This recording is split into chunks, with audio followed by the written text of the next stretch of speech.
What is up, y'all? So today I'm going to be doing my January wrap-ups, all the books that I read in the month of January. I have 10 books total. I would say it was a very good reading month for me.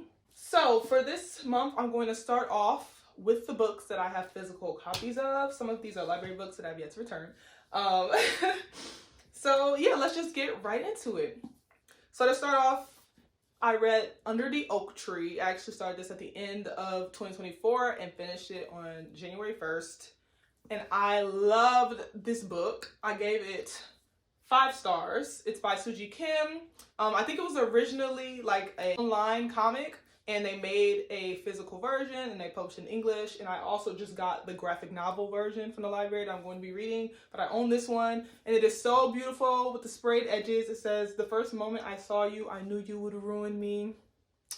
Love this. And it's basically about this princess, Lady Maximilian, in an arranged marriage with this guy that he's like a knight and he's like really strong, and so he goes off for this war, and he comes back this super like big hero. She has an abusive father and she has a stutter, so she's kind of seen as like not worthy because of her stutter and because she's not as beautiful as her younger sister.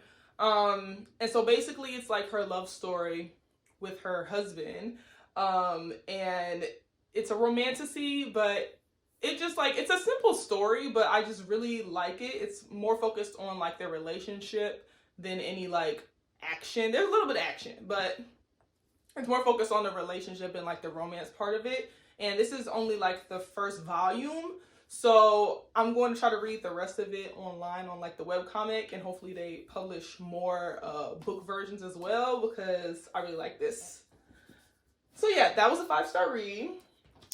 Another book that I read in the month of January is the short story Recitatif by Toni Morrison. So this was only like 60 pages or so, and it's basically these 2 girls, one is black and one is white, but we don't know which is which, and they never say it in the story. And it's kind of like just talking about their life growing up together. They were both in like this orphanage or group home, and then that to adulthood, and like reconnecting adulthood, and just like with the stuff going on with like racial strife in their city or whatever. And it was just like a really thoughtful just like critique on like our racial biases.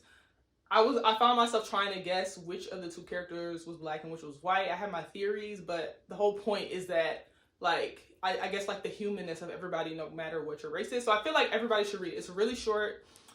This copy has a foreword by an introduction by Zadie Smith, and if you have this version, I would recommend you read the introduction afterwards, because it's very interesting, but I feel like it kind of gives away a little bit of the story. Like I feel like you should read the story on your own and come to your own conclusions and then read her analysis. But yeah, really good.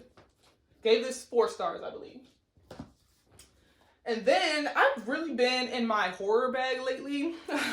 And I read this really, really short novella called Antenora by Dory Lumpkin. I think I gave this like 3.5, but it was good. It was entertaining. It was really short. I think it's like only like 100 some pages. But basically it's about this girl that's kind of an outcast. They live in this really small town called Bethel.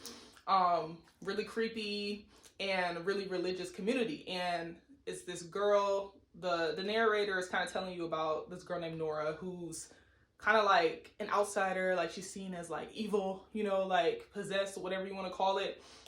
She has like this connection with snakes, and then, like she does stuff that she's not supposed to do. And basically, without spoiling, the girl was creeping me out. Nora was creeping me out, right? And she was supposed to, but it was like they kind of have this like romantic connection as well, which obviously in their small town is not okay.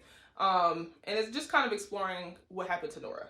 It's basically what it is. And it's really interesting. I feel like anybody who's like grown up in like religious community or a small town kind of relate to like the closed-mindedness, maybe the more conservative beliefs in those sorts of communities. And yeah, it wasn't too scary to me. So I've realized a lot of these horror books don't actually scare me, but they definitely make you think, like a social commentary sort of thing. So definitely would recommend that.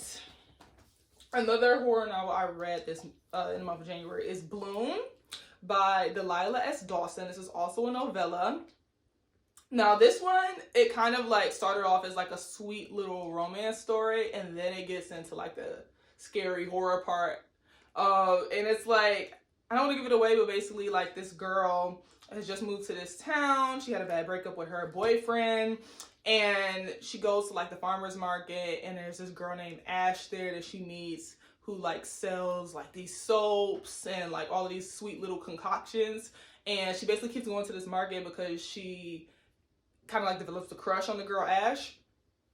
And stuff starts getting weird basically. Like as they get closer, you know, red flags, things like that happen. So, but you just gotta read it to see what happens. But yeah, I think I gave this also probably about the same rating as the Antinora book. But yeah, it was a cute read. It was a quick read. I think I finished it in like a day or two. So yeah, I would definitely recommend. Don't want to say too much, but it's very interesting. Very interesting. We love seeing horror that's more like feminist leaning. Like that's what it was giving. And the romance was kind of cute too. And then the last physical book I have that I read was The Safe Keep by Yael van der Wooden. I think that's how you pronounce it, not sure, but basically this is a historical fiction novel. It kind of leans more literary. And so I was very surprised that I liked it as much as I did. I gave this 4 stars.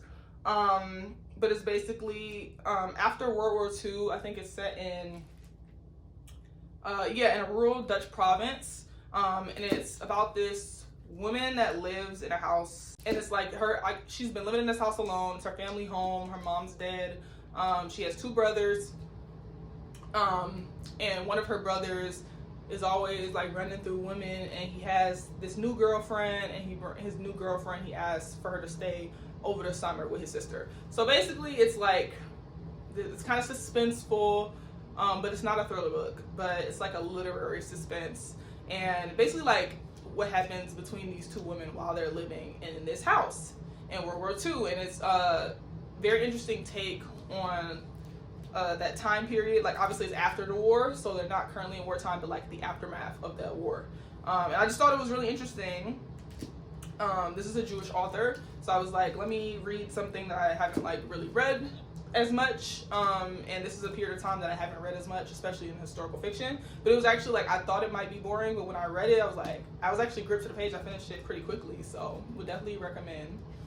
So that's the last of the physical books. But then I had 2 ARCs this month, so it's my first time having advanced reader copies of books, so that was really exciting.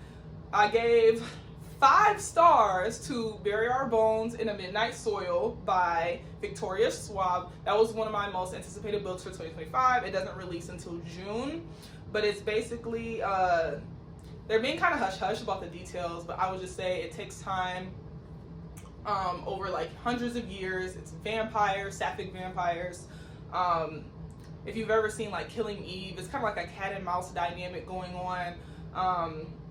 And I did post a review for it on my Goodreads, so I'll link that below so you can see like more, a little bit more details. But I don't want to say too much because I know that she's been a little hush-hush. The author's been a little hush-hush about the details of the book. But I really liked it. For me, it was a little bit of a slow read because I felt like I really had to like immerse myself in what was happening. And I feel like each of the characters, the female vampire characters that we had, were really well developed. They all came from like different countries, had different backgrounds. And it's kind of like seeing how their lives intertwine and like what's happening over all these years.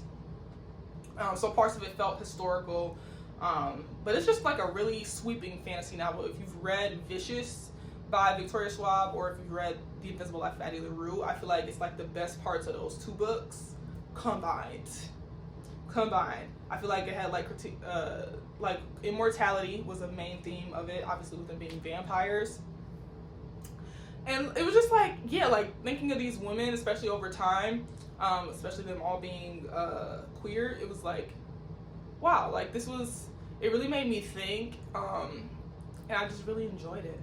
And I'm like recommending this to everybody because I'm like, if you need to read this book, and I definitely kind of I think I want to own the physical copy when the book gets released in June. Another book I read this month was Society of Lies by Lauren Lane Brown. This was a thriller book.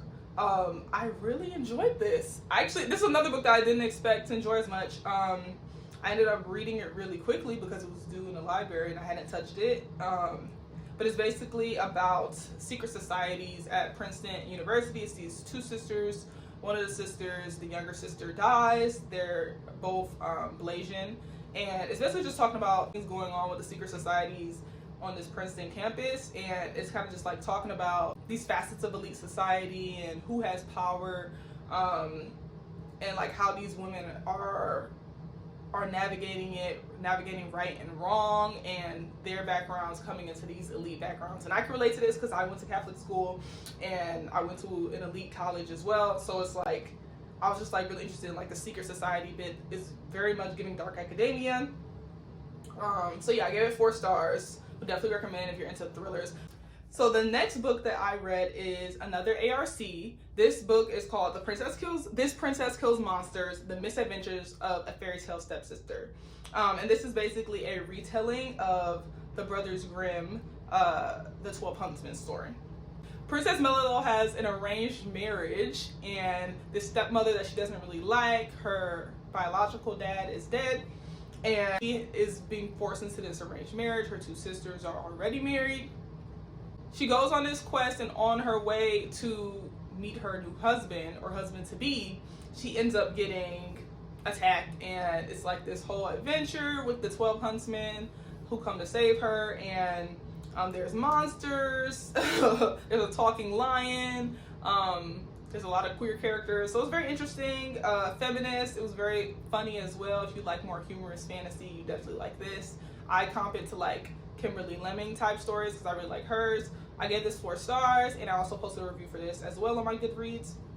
And it doesn't come out until June, so if you're interested in that, that's when it gets released. Last book I read is called The Deep by River Solomon. I wanted to read it because it's comped to Octavia Butler and Marvel's Black Panther, and I love Black Panther, so I was like, oh, and I found out it was Afrofuturism, and it's basically about these mer people. The main character, Yetu, she's a memory holder for her people, and their origin is that they're enslaved women, or the African women that were being transported on slave ships, that were thrown overboard, that were pregnant. Their babies were born underwater, and they created their own society. Basically, they became like these mer people, and Yetu holds the memories for her entire people. She's the only one with memories of their history and their ancestors. And the story is basically like talking about how that's a huge burden to hold, but also why it's necessary. And it's like her journey as the person that holds these memories. We kind of go on it and we see how it affects her and the action she takes because of it. And it's just a very interesting novella. It's really short. I gave it like 3.5 stars. Would definitely recommend. I read it on Kindle Unlimited. And yeah, I would definitely, if you're into Afrofuturism, if you like mermaid stories, or if you just like Black literature, I definitely think it's a great read, and it made me think a lot. And yeah, that is the last book that I read for this month. Hopefully I will be able to continue reading at least 3 books by Black authors a month.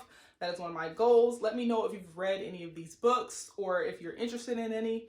And yeah, I will see you for the next one. Thank you for watching. All of my links will be down below. Make sure you subscribe. Bye.